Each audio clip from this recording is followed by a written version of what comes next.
active in these organizations as I've gone throughout my career. So I've been a member in 3 different states and a fan. So thank you for your work. I do want to give an overall thank you to the Iowa Communication Association. I know as planners, it's been very difficult during COVID to choose how to move on, with your annual meetings.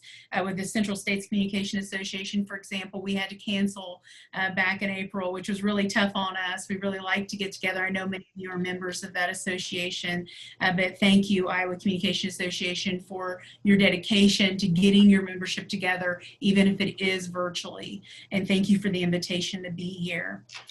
I also want to just express my gratitude to the people who've logged in today. I know you're coming in from all over the country. Some of you are members of Iowa Communication Association. Others are people who are using my book. Others are my colleagues here locally, my former colleagues in Oklahoma. And I'm just really grateful, very grateful to you for coming here today, but also just for your ongoing dedication to social justice, and not just in your classroom, but outside your classroom as well. There's no way you would be doing this in your classroom if you didn't have a dedication outside, because it's about authenticity as a social justice educator. And I know that you're doing it both inside and outside. And I also understand, because I understand Iowa very well, I understand Oklahoma very well, and I understand Texas very well. I know those places well enough to say to you that many of you are critiqued for choosing to teach social justice in your classrooms. And I just want to tell you, stay strong. You're doing the right thing. You're on the right side of history. And just thank you for your dedication to this. Self-care is a top priority. It should be a top priority all the time, but it's especially right now with what I would consider 2 pandemics going on in our world right now. So I say that because if you're someone who needs to turn off your camera right now just to kind of take care of yourself and not have a lot of attention, or just be able to relax, whatever, feel free to do that. You won't offend me. If you need to take a break during the presentation, again, won't offend me. If you need to leave early, if you don't participate in the chat today because you need time to process and you want to email me later, that's all fine. Just know that's all fine with me. And I want you to always, whatever you can control in your life to provide self-care, I hope that you'll do that and model that for other people around you. Audre Lorde said that self-care is a radical act, and it is, and we need to take care of ourselves. And then finally, as Rochelle had mentioned, please feel free to ask questions in the chat as we move along. I can see the chat, but I'm also going to be calling on Rochelle from time to time to ask her help with managing the chat. So as any good former debate coach would want to do, I want to define a few terms before we get started, just looking at the title of today's event. So the title of the session is Assisting Students on Their Journeys to Social Justice Activism, Ideas for Educators. So let me just define what I mean by a few of those terms so we know what we're doing today. So students, when I say students, I'm mostly talking about secondary and post-secondary, so high school and students that are in college and universities. But I do think many of these concepts can be taught in middle school. I taught middle school. I do think these things can be taught in middle school. But also, I don't have the expertise in elementary, but I know a lot of our scholars who have books out right now are adjusting them to elementary curriculum. And so I do think these concepts can and should be taught as young as possible. I define social justice, and this is one of those terms that's defined a million different ways, but I just want you to know how I define it. I define it as a goal. It's a goal of people who work to promote a society in which diversity and difference are celebrated and not ignored. I think of colorblindness as ignoring, okay? So we don't ever want to teach the concept of colorblindness or belittle. We don't want difference to be belittled either. Activism, another one of those terms that has so many definitions, but I define it as acts by people seeking necessary social change to achieve social justice. And in the last third of this presentation, I'm going to spend quite a bit of time talking about specific things we can do to help students take action. We just have to make sure they're ready for it before we get there. And then finally, when I say educators, I know what comes to mind for many of us is the person, the instructor of record, right? The person in the front of the classroom or whatever. And you are important, and that's probably who the majority of our callers are today, the majority of our attendees are today. But I'm an administrator, you know, I'm a full-time administrator, and I still see my job as one to mentor our students and to help them be a good practitioners of social justice, to be dedicated to social justice. But my support staff here at the institution, my friends, I've got friends from counseling on today. Certainly people in counseling are very important to this. Anyone who employs a student on our campus, right, and teaches them in that sort of lab, are people who do student activities, our janitors, our administrative assistants, anyone who mentors students is a part of this process. And of course, parents. And so many of you are serving in multiple roles here today. And I just want you to think about it in multiple roles, not just, you know, the person who's in charge of the assessment. So the big question today is, how do we help our students enhance their orientations for social justice? And I see three things we have to do. And by the way, this PowerPoint, I know some of you will keep notes because that's how you learn. But if you don't want to keep notes or want more information, I'll make this PowerPoint available later. So three things I think we have to focus on when we think about helping our students with social justice. One, we have to help them embrace the personal histories, which I refer to as reflection. Second thing is we have to help them empathize with other people's histories. So not only embracing their own history, but understanding and empathizing with other people's histories, which I refer to as education. And we have to encourage them to end the oppression of marginalized people, which I refer to as action. And if you're using my book, this is on page 3 of From Thought to Action. So if we put this in a graphic, if we make this a visual for people to consider, it looks something like this. Reflection, education, action, two-way arrows, always ongoing, all right? And I'm gonna spend the rest of this presentation really focusing on these three different areas and what you can do to help students with these areas. Now, I wanna make it clear, I do not want or expect you to create syllabi that have unit 1 reflection and, you know, a bunch of reflection, unit 2 education. I would not suggest that. I think we have to know where our students are to know how to put together that syllabus, and we need to interject these things throughout the classroom experience.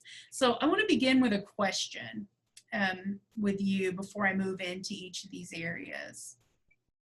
So I want you to think about your student population and think about the majority of your students. And if you need to get really specific, think about students you're going to have in a particular class in which you know you want to integrate social justice concepts. So think about these students. And I want you to think about where they are on their journeys, where they are on their social justice journeys, the majority of them. And I'm gonna give you 3 options. And there's also gonna be, of course, a D, other. Try to choose one of the 3 options, but if you just can't, then, you know, choose the other. And you can choose more than one if you think it's representative of a majority of your students. So A, these students are just in denial that inequalities and oppression even exist. B, they see inequalities and oppression, but they really view them as somebody else's responsibility, right? Somebody else needs to fix these things. C, they want to be involved, they want to be a part of the solution, but they're just overwhelmed and unsure of what to do. And then D is the other. So if you'll just choose where you feel like your students are and maybe just put that in chat so we can kind of see what's going on here.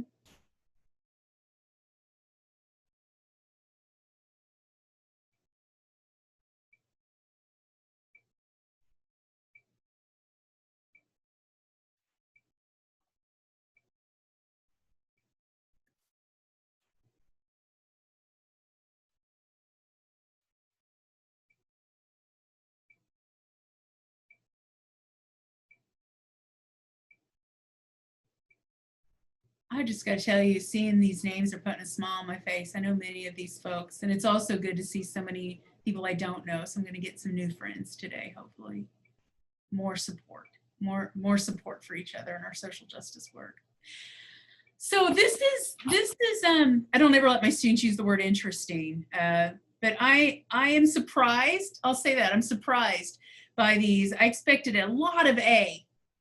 And that is not what I'm seeing. I'm seeing a lot of, I'm seeing B and C, and I'm excited for you, those of you who have these B's and C's, because I think these students are a little easier to teach. And these are the students where you don't have to spend as much time in the reflection as you do with the students who are in A, which when I started doing this work in 2006, which was a part of my journey, which the University of Iowa was a very important part of my social justice journey. But when I started teaching these students in 2006, I was definitely with an audience of A's. And we were just learning as we were going. Well, let me move to the next slide and let's think through this a second. Just want to give you a few seconds to take this one in, and then I'll talk through it.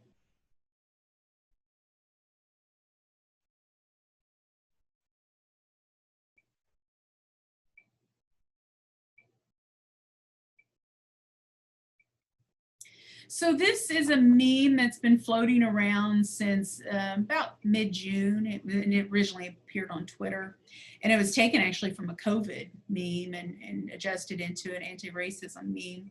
Now, of course, when we look at these things, you could put in other terms besides racist, right? This could be talking about anti-sexism, anti-ableism, you name it.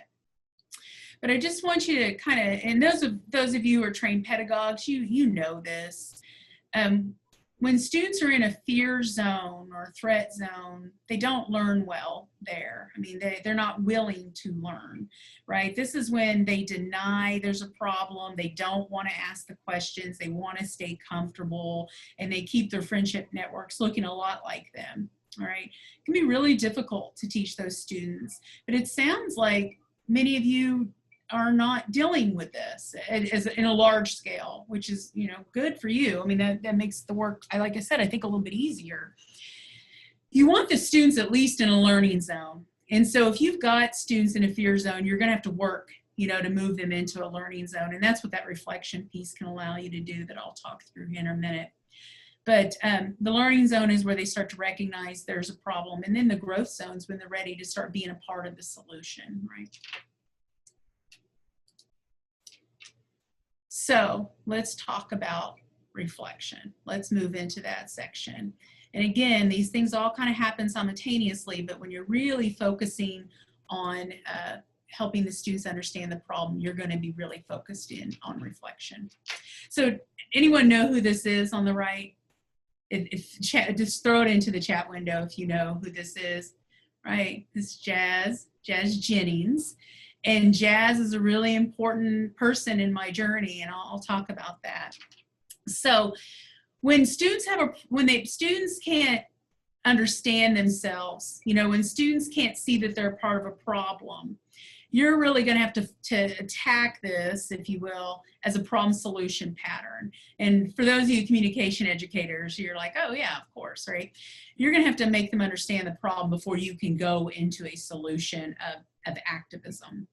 So one of the ways I think you can do that, and I think it's really important that you're using the language of privilege and intersectionality together, right? That you're teaching those things together. So when I started teaching this stuff in 2006, I just talked about white privilege. That's all I talked about. I didn't have the language of intersectionality. It existed then, I just didn't know it, right? I didn't know that Kimberly Crenshaw had already put out that work. And so I would talk about white privilege a lot. And my students were mostly white. I was in Northeast Oklahoma. They were mostly white, but a lot of them, like me, had come from poverty. And so, yeah, they could understand why their whiteness gave them privilege, but it felt like we were ignoring their other components of their background, the intersections, right? And so we really want to talk about these things together. And I would suggest dropping the white off privilege and just talk about privilege, intersectionality, talk about race privilege, talk about class privilege, talk about ability privilege, talk about religious privilege, just talk about, privileges, right? And if you're looking for a really good resource, I would suggest Ajima Oluwa's book, So You Want to Talk About Race. And I don't know how many of you have read this book, but I've read it just in the last couple months. And it is one of the best books I've ever read on this topic, ever. Highly recommend this book. I see some other people in the chat too. Kim's read it as well. Wonderful book. And there is a chapter about how she uses privilege and intersectionality in her own everyday work, and how she actually, Ajima, the author, she takes an inventory every year of her own privileges. And I think that's important for all of us to do. So I would suggest that work. I think it's also important when you're doing reflection to use familiar and sympathetic sources for your students. And that's where we get to Jazz Jennings again. When I was teaching in 2006, I had a unit. I would not put the class together like this today, but I had a unit back then on what I refer to, I think, as LGBTQ. I don't know that I'd evolved past those letters. But I wanted to really talk about T. I didn't want to just talk about L and G, right? I want to talk about T and B. And so Jazz Jennings at that time had just done an interview with Barbara Walters. I don't know if any of you remember that interview. She was only about 5 years old at the time. And she was adorable, just adorable child. And she was in a family my students could recognize like their own, right? She had two parents. Her parents went to work. She was actually not white. She's Jewish, but I think my students probably saw her as white. And so they could see themselves in Jazz Jennings, and Jazz Jennings wasn't this evil portrayal of the transgender community that a lot of my students had kind of grown up hearing about, right? So it blew their minds a little bit. It completely changed their paradigm, and we had a great conversation around that. So I would use sympathetic sources if you're really having to convince your students, and also familiar sources. So I'm not going to go in depth about a lot of these because it doesn't seem like you all have this issue where you need to convince students. But I will mention Chelsea Handler's special, Hello Privilege, It's Me, Chelsea. She is a familiar source for our students. I think she is problematic, but I think you could talk about that, especially if your students are a little more advanced. Be warned. Or Linda says she's got to do a lot of convincing. Well, then here's some information for you, Linda. Be warned during this time, and I'm sure many people on this call have already had to deal with this. Your students' personal relationships, if they're new to all this, they're going to struggle with those because their paradigms are changing, and they're sharing that with their families, and they're sharing that with their their partners, romantic partners, and their friends, and they may have very different opinions now than they used to have, right, about these things. And that's going to scare some of their families and their close friends, and that's going to be hard on these students. I don't know if any of you've ever experienced this, but I've had students who go home for Thanksgiving and they end up coming back early, right? They didn't plan to come back till Sunday, but they'll come back Saturday.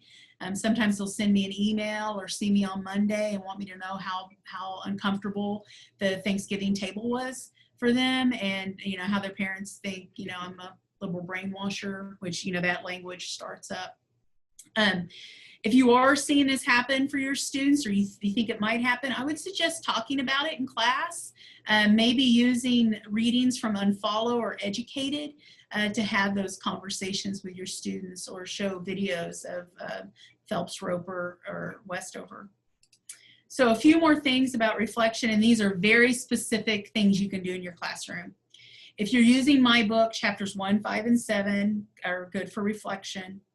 Additional reading and viewing that you might want to consider: The Invisible Knapsack by Peggy Mcintosh is an oldie but goodie in this area. It has a list of privileges white people have. It does need to be updated, and you'll want to talk about that with your students. For example, Peggy Mcintosh talks about flesh color Band-Aids are actually Band-Aids for white people. But now Band-Aid, the brand, has actually put out Band-Aids that are flesh colored beyond white people. So you can talk about that, how that happened, and those sorts of things. Also, you cannot talk about intersectionality without talking about Kimberly Crenshaw. You've got to give her credit for coming up with that terminology, and that's her on the picture on the right there. It would be irresponsible as a social justice educator to not give this woman of color credit for that language. Some activities you can do, privilege inventories. I know some people like to do privilege walks. I would really advise against that. I think they're able-bodied, and I don't like that. I also think they're too public for many of our students. And in the time of COVID, for many of you teaching remotely right now, they're impossible to do anyway. And so if you're going to use a privilege walk activity, and you can get those online, for those of you who don't know, you make a statement like, I had both my parents in my home growing up. And if you did, then that's a privilege, right? You take one step forward if you have a privilege, or you stay where you are if you don't. Well, you can do that with just like a ladder on a piece of paper and let them move candy up and down to see where they end up on the ladder. You can also have class discussions and discussion boards. And then assignments in this area of reflection might be private journal entries. Sometimes it helps students to process with you. Sharing journal entries. With those, I'd never grade them, like letter grade them, just if you do them, you get so many points, some kind of thing. Personal reflective essays and informative speeches about social justice journeys. So that's what I have to say about reflection. We'll move into education here in a moment. And education is when we really start decolonizing the syllabus and learning some more social justice vocabulary.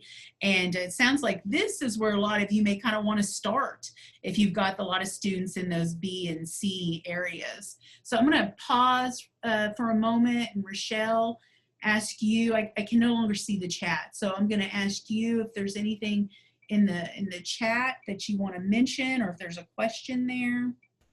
No, not necessarily any questions at this point, but some people have pointed out, you know, for those of us that don't have students that fall into the C and D groups, you know, maybe there are some other resources or things that you can suggest for students that need a little bit more convincing.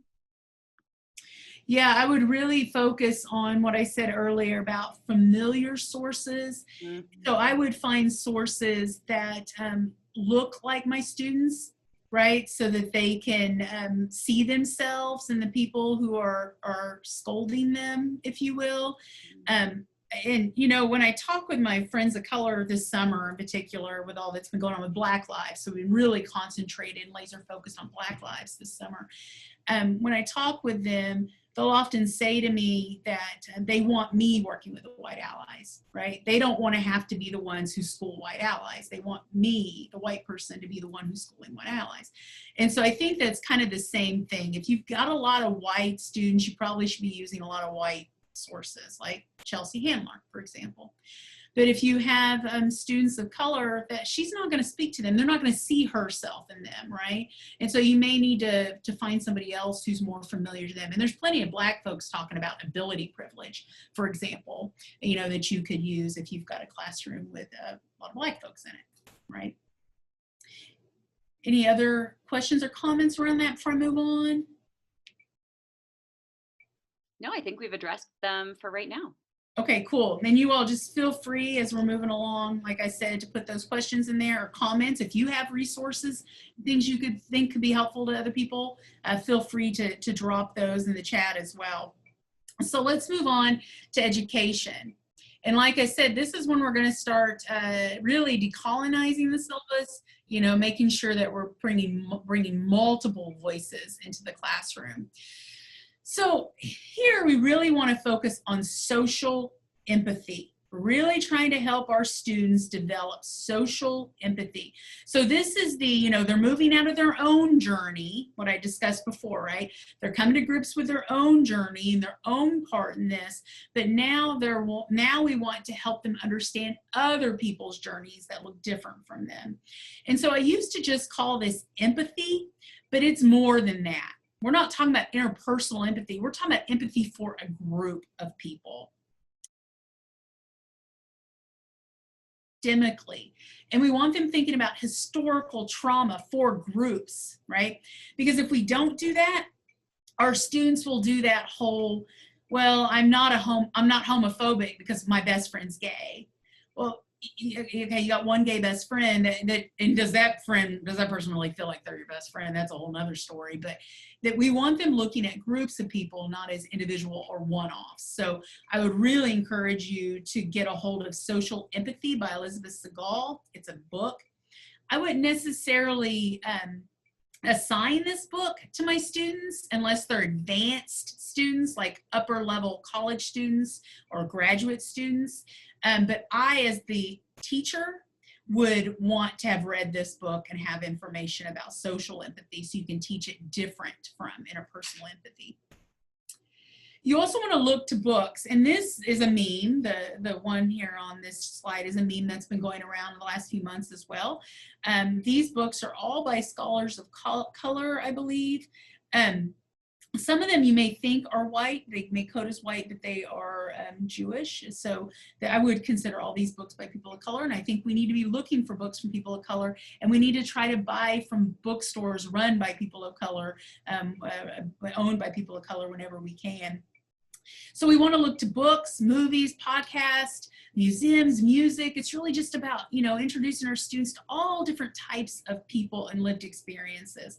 Now, I love nonfiction. That is my bias. I love nonfiction. I sign it a lot. I read a lot. I do my self-care with nonfiction. I love nonfiction. But you can use novels and dramas and comedies, and those may actually reach your students better than a historical book or a memoir would.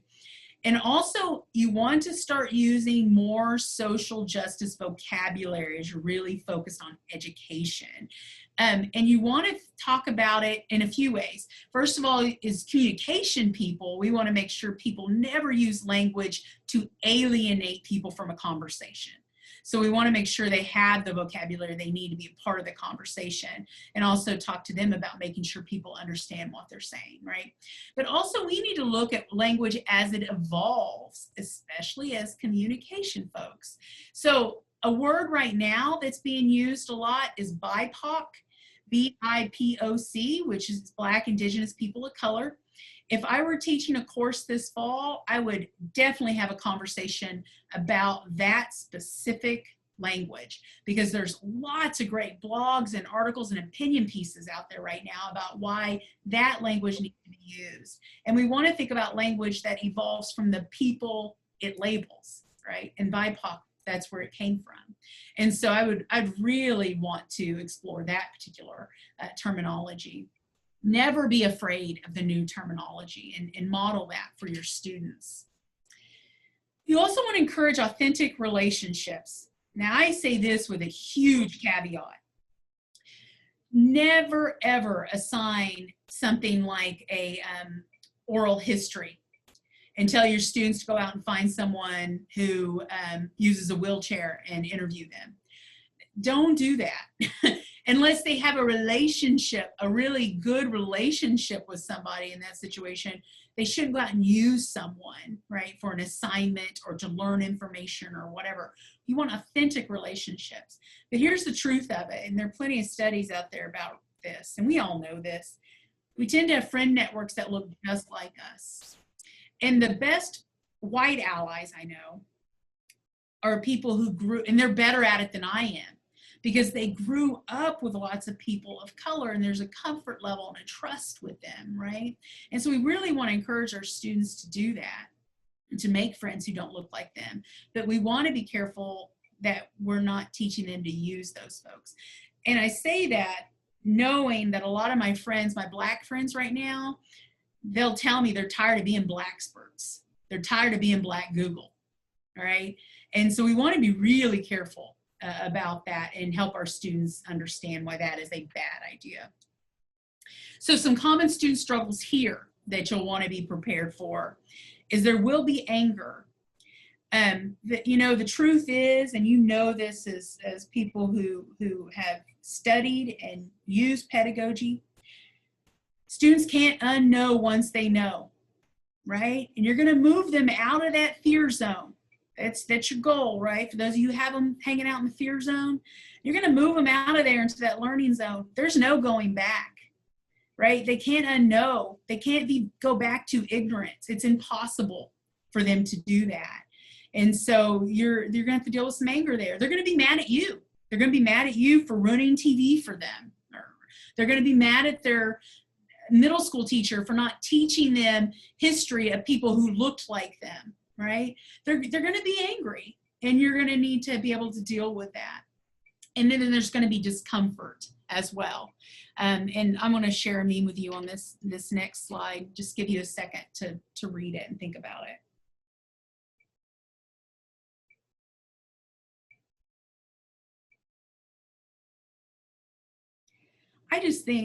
I think this is beautiful. I really do. I really enjoy this meme for a lot of reasons. I like what it says. I like the image. And at some point, you may just want to share this with your students, put it up on your discussion board, you know, whatever, however you want to share it, and maybe have them journal about this, because they're going to go through this. I mean, there's no doubt about it. So a few specifics under this education area, and then we'll take some questions and look at the chat. If you're using my book, chapters 2, 3, and 4 are really good for this. Chapters 2 and 3 are about history, 4 is about vocabulary. And chapters 2 and 3 took me the longest to write. 1, because I'm not an historian, but 2, because these are people who've been written out of history. I mean, these are activists in history I wrote about, movements, social movements, but I wrote about the ones that haven't received a lot of attention. And that means I drove all over South Texas to learn about Mexican-American history, and found all these buildings that no longer exist and people in cities who didn't want to talk about the history. You know, it took a long time to write this, but I think it's really important to share this information with our students. And one of the things I did, I neglected to include Asian American history because it was really hard to include. But PBS just put out a 5-hour docu-series on Asian Americans, and I would highly encourage you as educators to watch it. You may not want to share it with your students, but perhaps there are some people from it you could share with your students, and my next edition will have information in it. So some additional readings. I love memoirs. I already told you all that, but I've included here some of my favorites, some of my favorite authors. And of course, I had to include John Lewis, and he is one of my favorites. If you've read the book, you know he's in there a million times. He's the guy with the most page numbers after his name in the index. I've always been a big fan. May he rest in peace and power. Activities. So here's some activity ideas here. There is a social empathy index that's been created by Elizabeth Segal. And my understanding, I believe it's 40 questions. I cannot find it anywhere. I've even emailed Elizabeth Segal just recently, and I haven't heard from her yet, but I've read about it in some studies. It sounds fantastic. And for those of you who are teacher researchers, I think it'd be a really great pre-post to do with your classes for potential research, but also just for assessment purposes, it might be a good index to use as well. So if you find it, I would be forever grateful if you'd send it to me. Social justice vocabulary games. Of course, there's a lot of games we can play with vocabulary that you could incorporate here, a lot of board games, those sorts of things. Virtual tours of museums. In the time of COVID, there are a lot of museums that have gone to really good virtual tours because they haven't been open during this time. And then class discussions and discussion boards with a caveat. These are difficult discussions, and if you've never gone through any training about difficult discussions in the classroom, I'd highly encourage you to find that training, that professional development. And then with assignments, I'm a big reading response fan. I think it allows students to really take and think about readings you assign before they get to class. I also like this idea of book reviews and our book clubs. I know my friend Irene is on today. She was at the University of Iowa with me. We actually had an independent study together where we studied critical pedagogy together for the first time. She taught me a lot, quite frankly. But one of the things she, I think, is going to do in her class, we were talking about it one time this fall, is she's going to assign, she's going to give students 5 books to choose from. Some of them are in that list I gave you up there on the same slide. She's going to let the students choose which book and maybe join a book club and talk together and have some assignments around that. And of course, interviews and oral histories, again, with the caveat, we don't want students using people. So if you're going to do this, I would do it one of 2 ways. I would either ask them to interview like their oldest living family member or something like that, someone they have a relationship with. Or I would secure a list of people who are willing to be interviewed that are friends of yours who know what's going on and are willing to do this, knowing what's going on. Perhaps have a group interview instead of one-on-one interviews, so they don't get interviewed, 10 times each or whatever. But so there's just some ideas under education. So do we have any questions or comments here, Rochelle? Mostly comments about specific resources, which everyone is doing a good job in chiming in on that and sharing some good resources. Let's see here.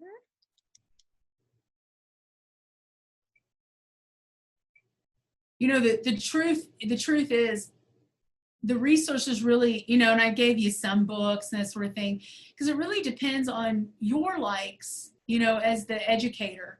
I teach the things I like because I know I can teach those with the most passion. So if I were choosing readings, I would choose readings from John Lewis, for example. And as social justice educators, I hope that you are always in the material, in the literature yourself, because you should also be doing this, right? You should also be reflecting, educating, acting, and finding materials for your students. Also, it doesn't hurt to ask your students, what they might like to read as a class together, especially if you have an advanced group of students who are also reading, watching, listening to things that they can bring to class. Amy, I want to jump in. There was a question from Melissa on the term BIPOC. Are there people of color that are not included in this term? Do you know?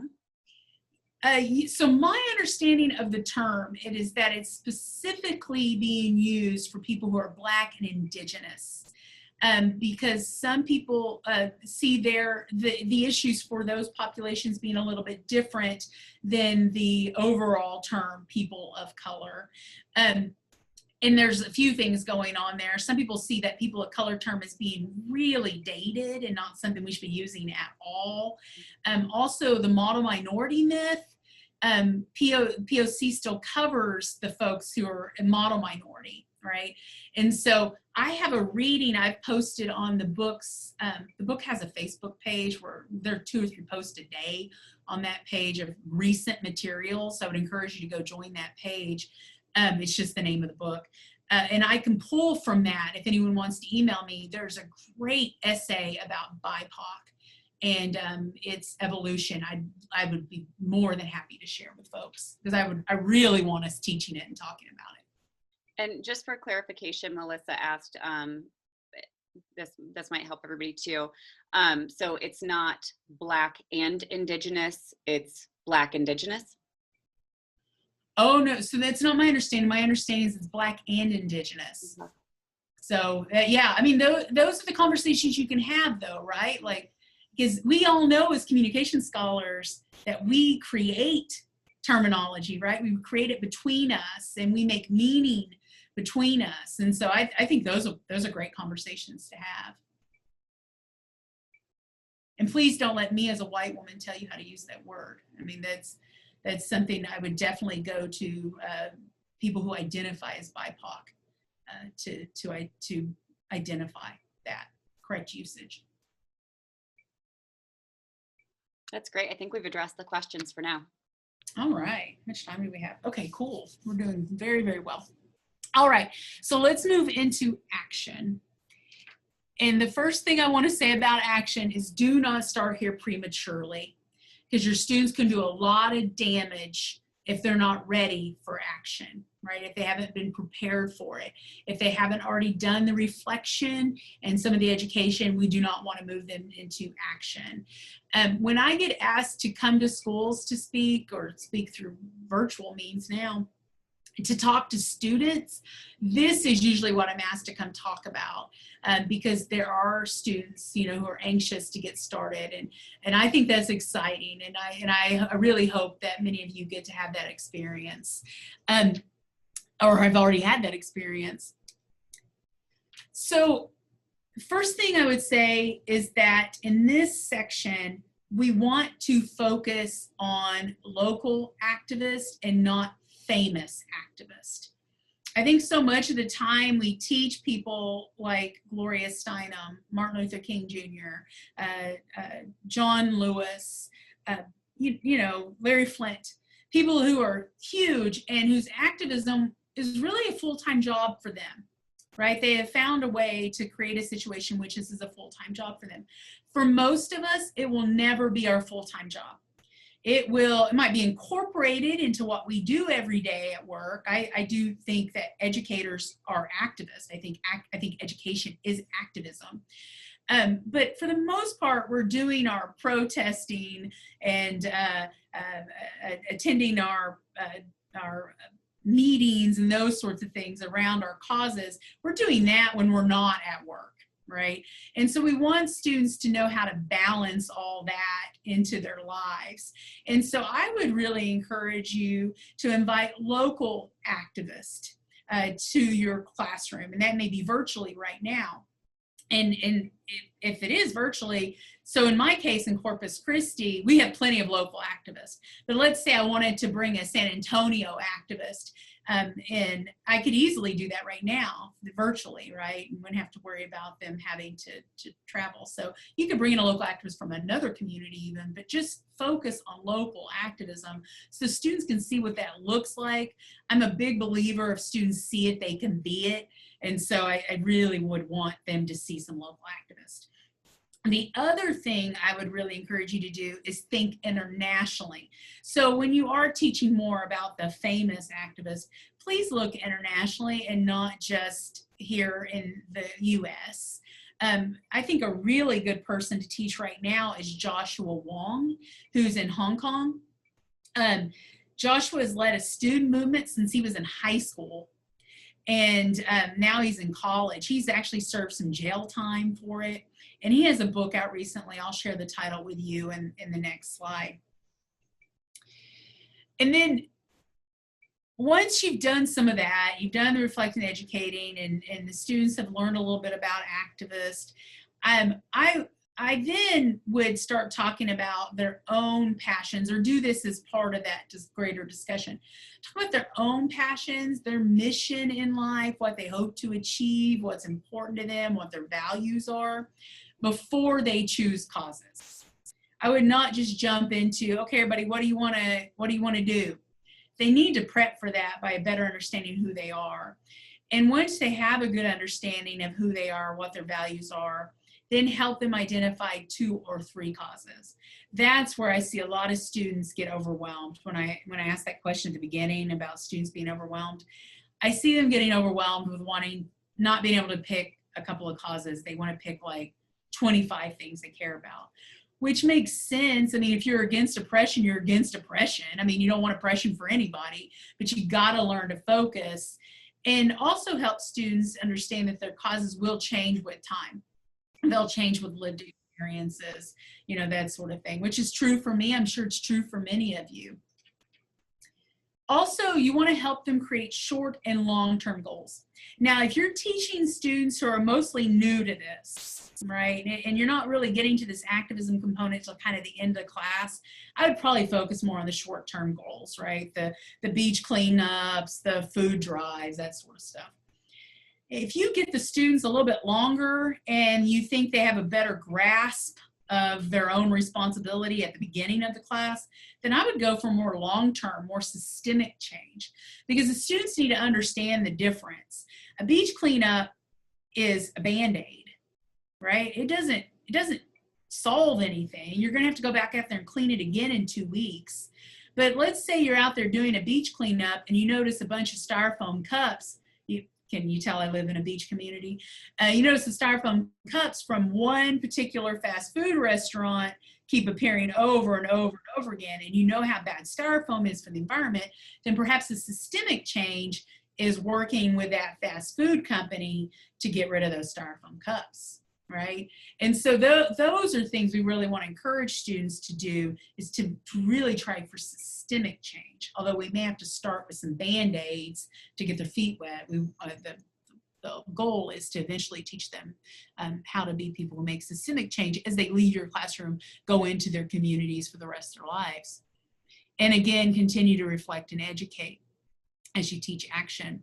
So some specific things you can do with action, if you're using my book, chapters 6, 8, 9, and 10. Additional readings and viewing, I would suggest Unfree Speech by Joshua Wong, which is the activist I mentioned in the last slide. Mankiller, A Chief and Her People by Wilma Mankiller. This also shows my bias. I spent a lot of time in Tahlequah, Oklahoma. I know we have some people on today from Tahlequah. That is the heart of the Cherokee Nation. Wilma Mankiller is the only female chief in modern history. And this book tells her story of becoming an activist and a leader. And I think it's a great story.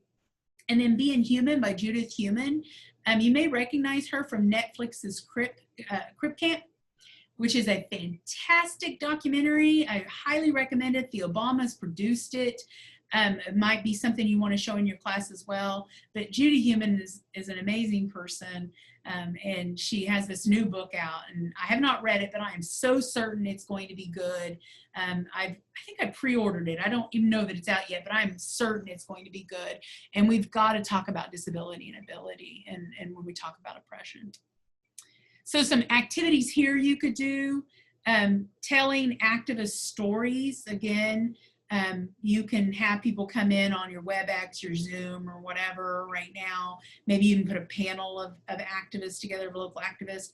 And or you can have students bring in news clips of activists and activist work they're seeing, of people in local communities. And I've got a whole presentation about this. You know, there are these 5 and 6 and 7-year-olds writing toy companies and doing petitions online and seeing change. And I think that's really encouraging for people to see and know about.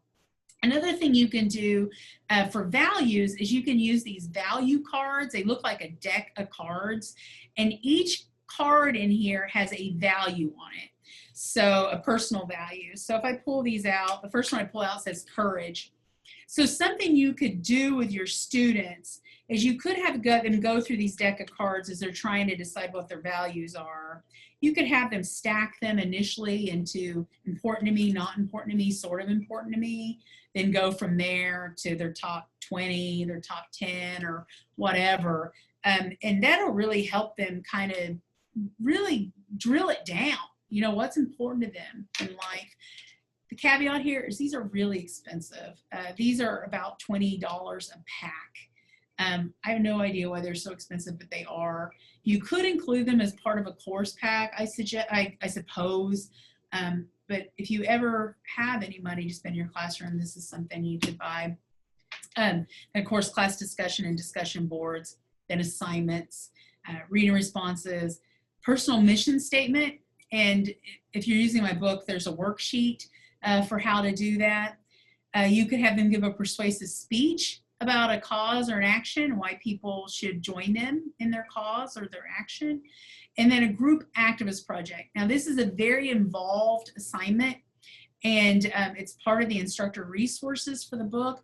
But even if you're not using the book, I would be more than happy to send this to you because it is so involved. I would not want you to have to create it on your own. Feel free to email me, and I'd be happy to make that available to whoever would like to have it. So any questions or comments on action? Rochelle? I'm not seeing anything right now, and I'm actually handing over my reins to Joy. She's going to monitor the chat from from here forward because I have another meeting. But again, mostly just sharing great resources and ideas of how we might be able to use these. I don't see any questions right now unless I'm missing them. So Yeah, someone did just mention, sorry, this is Joy, that there is a free online version of the value cards on Howard Gardner's Good Work Project site. So that might be something to check out. And then Amy, right after you wrap up, because I know this is something you do talk about in your books, people have had some questions, particularly about students who identify as Christian, and some resources that you could point out for them particularly. Yeah, so I have always taught in spaces that are evangelical, right? I've taught in Northeast Oklahoma, which is very Southern Baptist and Assembly. I identify as Christian. I'm always open about that with my students. And then I teach in a space now, or work in a space now that is very Catholic. So I do think it's important that we show respect for that as a part of a person's identity, right? And so if you wanted to teach specifically about privileges around religion, I think that would be, a really great idea. I have read Blue Like Jazz, which I think is a really great book. I've also read Jay Baker's work, and I'll spell his name in the chat. So Jay, you may recognize that last name. His parents are Tammy Faye and Jim Baker. He is a minister. He does his ministry a little bit different. I mean, he preaches from a bar on Sunday mornings that, there's no one drinking in it, but it is a bar that we use on Saturday night. So I do read a lot of Christian authors, but I tend to read and listen to the ones who are a little more liberal, a little pretty social justice focused.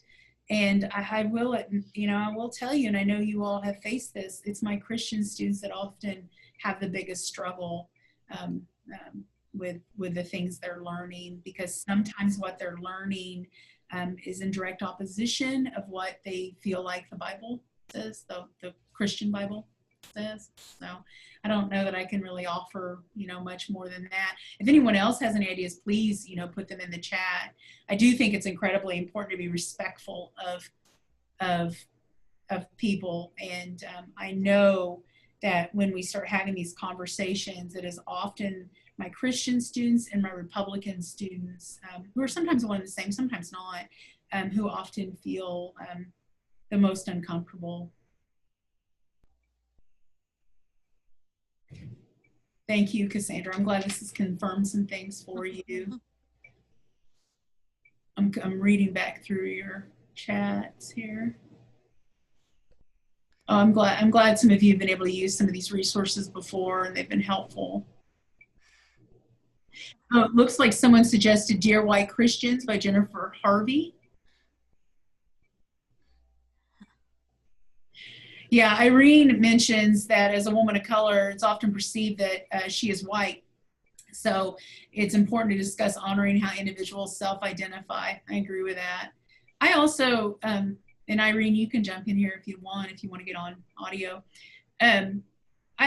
I also think it's important to talk about how people code versus their self-identity, because those, like Irene's pointing out here, those are often different. We make assumptions that are just inaccurate.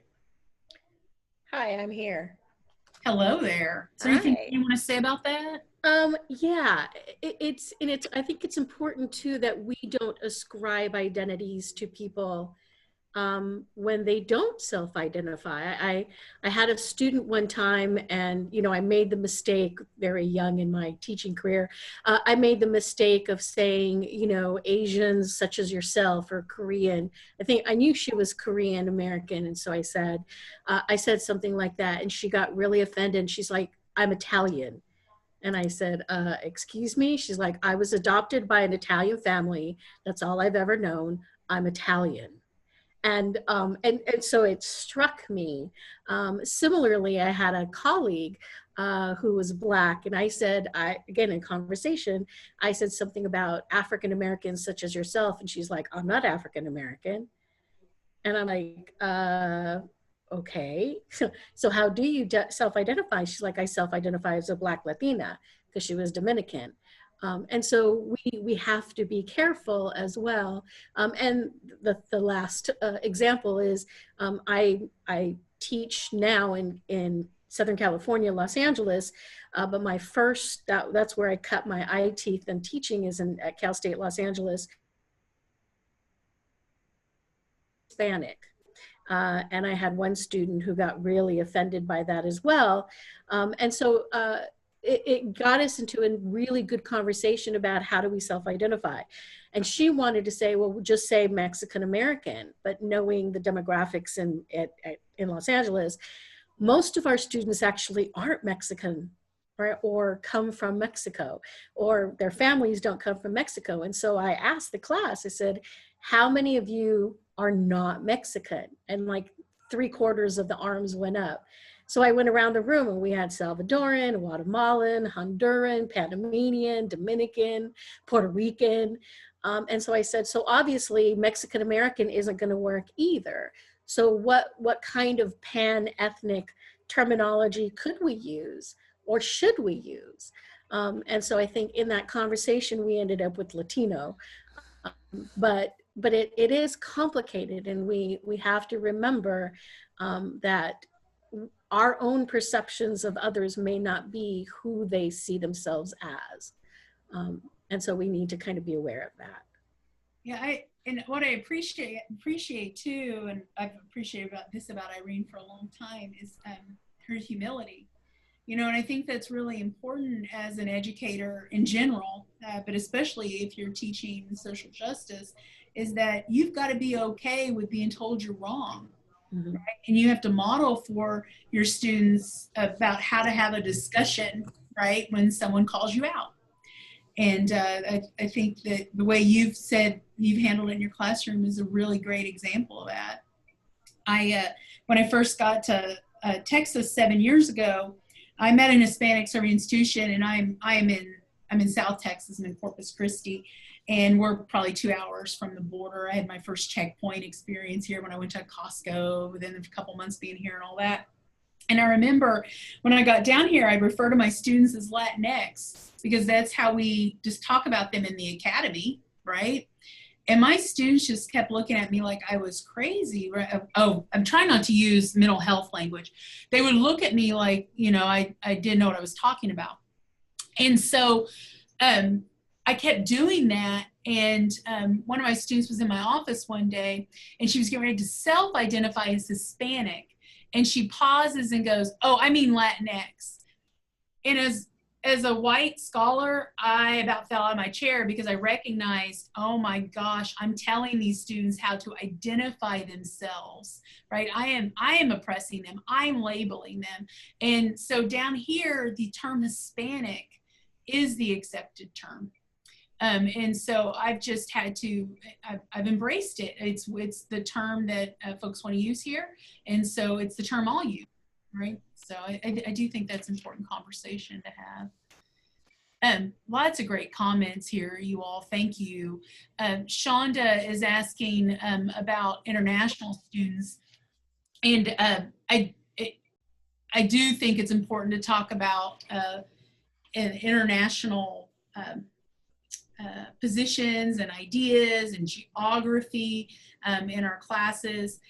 I think right now in particular, our students from many of our Asian countries are struggling with the rhetoric that's being used around COVID-19. So if I were teaching this fall, I probably would talk about Asian Americans and some of that dialogue, you know, that's happening there. I don't know if anyone else has any other suggestions there.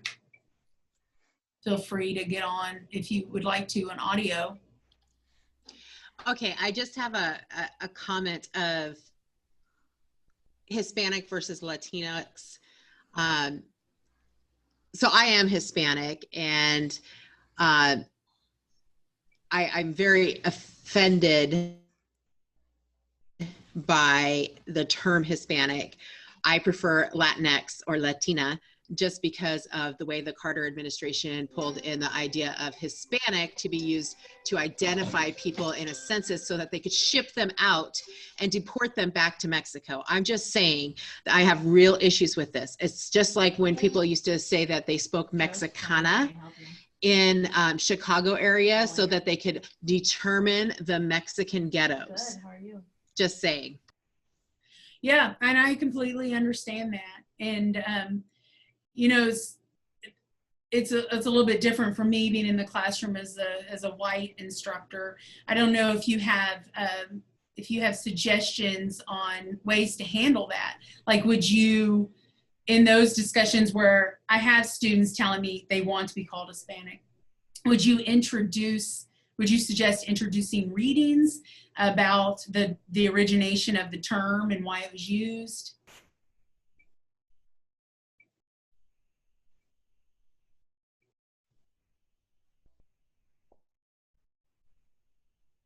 I don't know where she went, but I am not Latinx, Hispanic, Chicano, but I have been, lived in Texas for 14 years. I'm from Louisiana.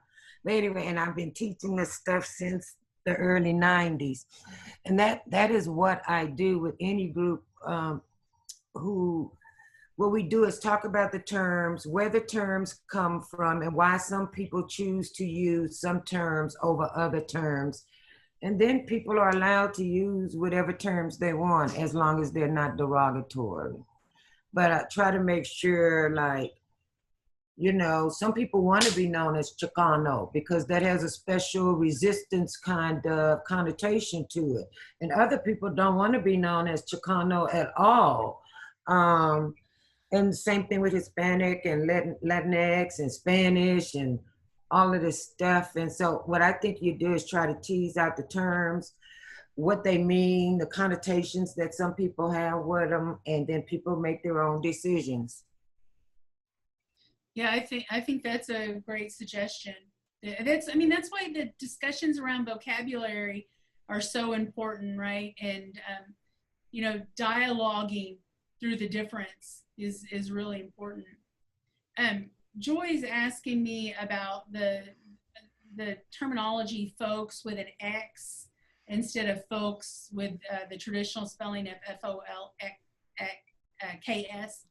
So you'll notice, and this kind of goes back to the Latinx conversation as well, or Latinx. A lot of people are using the X in words in order for the word to be more gender inclusive, right? And so that people don't approach it as having to identify in this false dichotomy or male or female, right? That we cover all the gender spectrum. So that's why in the book and in a lot of my writing and in my emails, you'll see some X's inserted in places. And Amy, Irene also just asked if you, I believe, could re-ask the question about the identifying about those who identify as Hispanic versus and the Carter administration or the Nixon administration, as somebody else has said, with the census. So there's some readings. That question you asked about that, Irene wanted you to repeat that question. Yeah, I was asking the commenter after Irene, and I did not catch their name, but I was asking the commenter after Irene if how they would handle the situation that I was in. You know, if they would like to share, you know, what they would do in a situation where they know that they've identified somebody in some way they didn't want to be identified, and they want to use a term that you may think is offensive, right? I prefer not to use the term Hispanic, but the people I work with here and my students here do. So how much educating, you know, should I do as a white educator? And I think the person who just commented, and I'm sorry I didn't catch your name either, in the, you just spoke in the glasses and the gray t-shirt. Cassandra. Cassandra, okay. Yeah. So I think Cassandra had a good solution to that, about just talking about origins of labels and self-identities. as a way of just having that conversation from the get-go. And Cassandra, you bring up, you know, I've learned that in South Texas, there are so many ways to identify, you know, and there are so many reasons why people want to identify, you know, particular ways. And these things that have been learned through families, through narratives, through media, and to get to the bottom of that is important. And maybe something that you want to do as part of an assignment, you know, is have people write about how they identify and why they identify that way. And I know a lot of people do assignments like that. Irene, are you trying to talk again? Yeah, I wanted to say that there's Dolores Tano has a really interesting article. I think it was in one of the first editions, first, second, or third edition of the textbook, Our Voices, where she explores the different terms, Latin, Latino, Chicano, Hispanic, Spanish. As a Latina woman, you know, she kind of grapples with the different terms and when she adopts or why she adopts. Like, for example, there's a lot of us don't adopt Chicano because it was a pejorative up until the Chicano movement.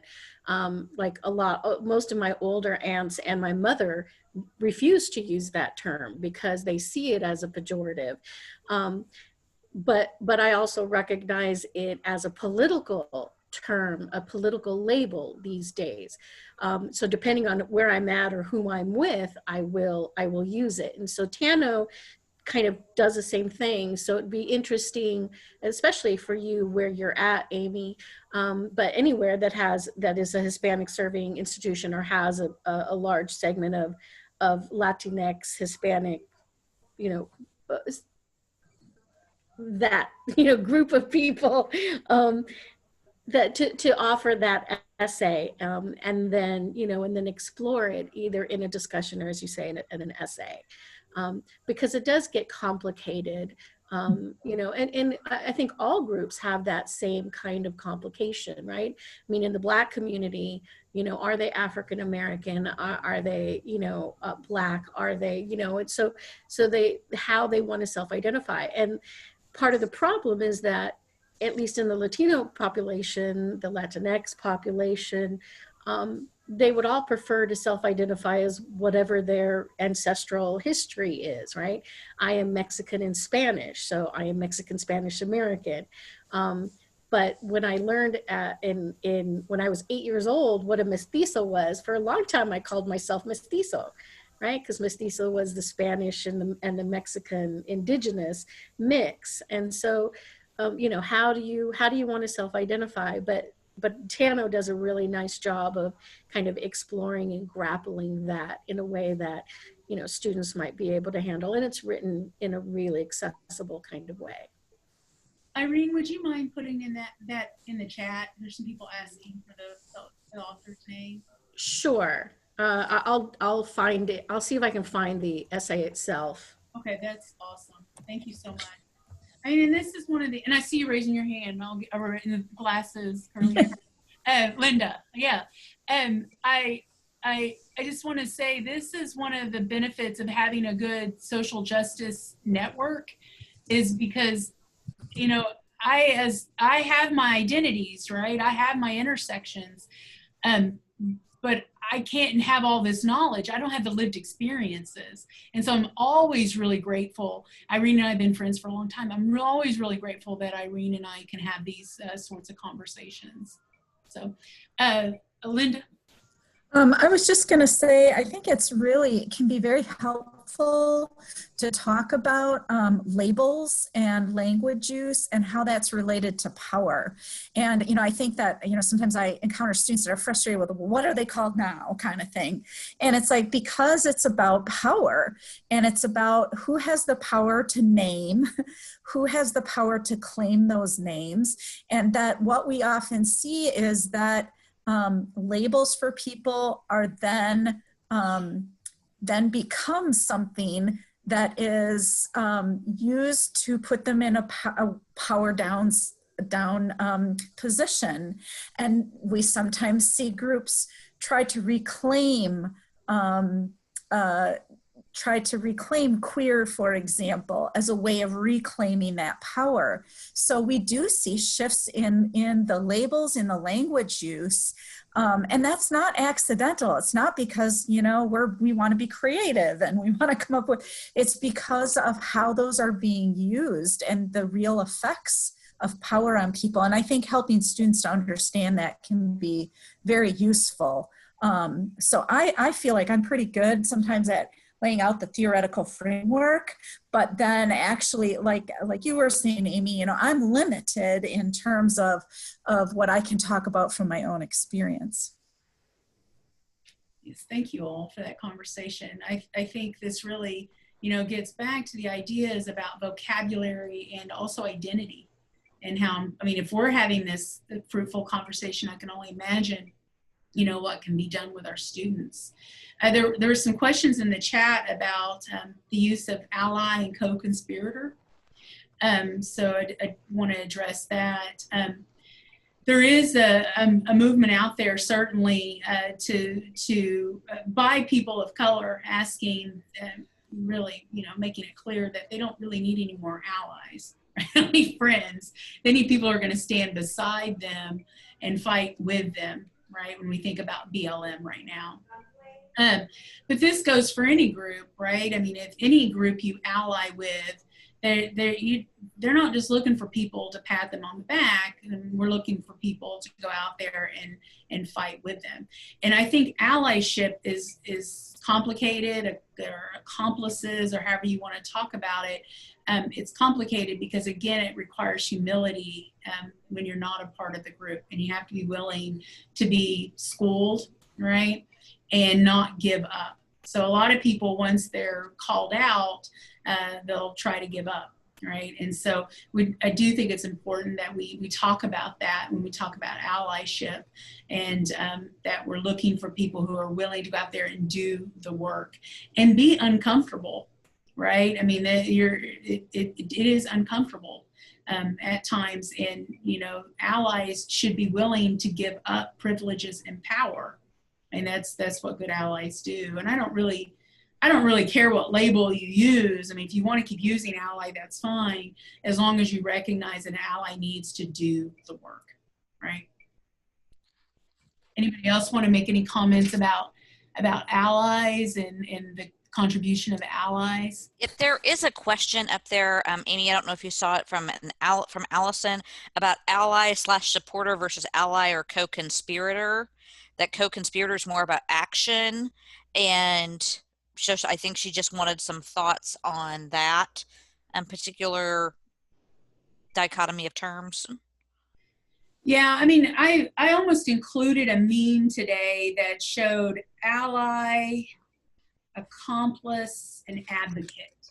I think it differentiated the language between those things. And actually, I think it goes ally, advocate, accomplice. And the point of the meme was really talking about how, you know, moving from just being support to really being someone who's in it and taking action and being uncomfortable and taking the hits. And so, yeah, I mean, there is all this different language you can use. I think it's important, you know, to talk through that vocabulary with your students and decide how you want to use it.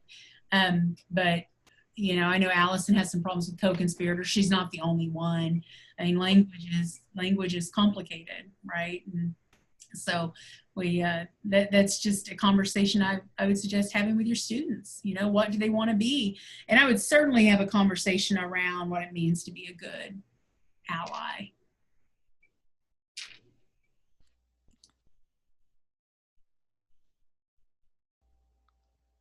So I'm going to share some final thoughts with you all, and then if there are other questions, I'm happy to take them. I really appreciate the conversation and all the shared resources you all have shared with each other today.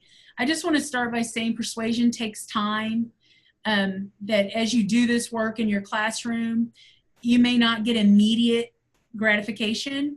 In fact, your student evaluations may not be pretty. Depending on where you teach and what you're teaching. And you may have the student who stares a hole at you, through you, the entire class. You think they hate you. And then, 5 years down the road, you hear from said student and you were making an impact. I mean, it happens. I've certainly had it happen where students contact me many years outside of the class and want to see me. I've had students drive down here to South Texas. That's a commitment. It takes 9 hours to get out of Texas when you live in Corpus by car. And so I've had students drive through the night because they just want to come see me and talk to me because, I'm the only Christian in their life, because they know I'm a Christian, who will talk to them about what's going on with their sexuality, for example, right? And so you will be that person for a lot of your students. And so just remember that and be willing to go on that journey. I would also encourage you to be consistent inside and outside of your classroom in your words and deeds.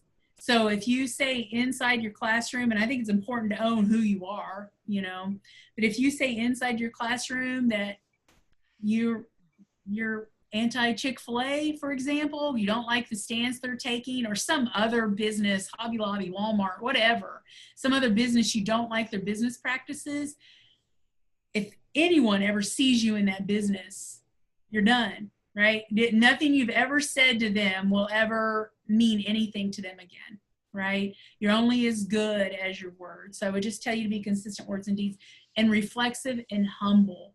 You are the example for many of your students. If you're working in places where I've worked, you are their only example of someone who cares this much about oppressed people and are as dedicated as you are. I would also say find a supportive pedagogical community.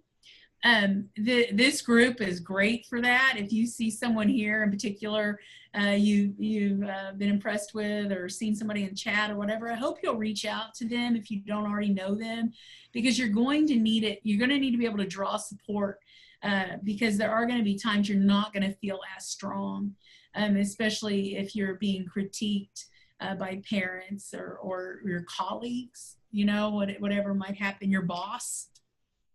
And then finally, perform self-care. And as I said, Audre Lorde, told us in the 1980s that it's a radical act. She was talking to women of color specifically. But you got to listen to your body.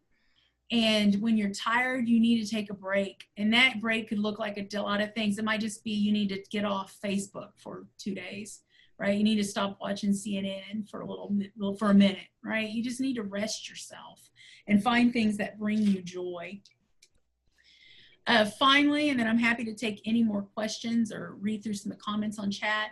If you are interested in using the book for your classroom, do go through the publishing company, which is Cognella. And if any of you are thinking about writing a book, and we need more books from people of color for those of you on the call, if you're thinking about writing a book and you want to talk about that process, feel free to reach out to me. And I would also be happy to talk to you about Cognella. They were the right publishing company for this project for me, and I had a good experience. They let me maintain a lot of control over my work, and I appreciate that. You can request a review copy from their website. The book does retail for less than $40, which was important to me. There are a bunch of instructor resources and there are ebooks available. If you just want a copy of the book, you can get it from an independent bookstore if you're interested. This is a woman-owned bookstore in San Antonio. If you want to use a national bookseller, there's a couple of options there. There is another place that carries it, but I never recommend it. And then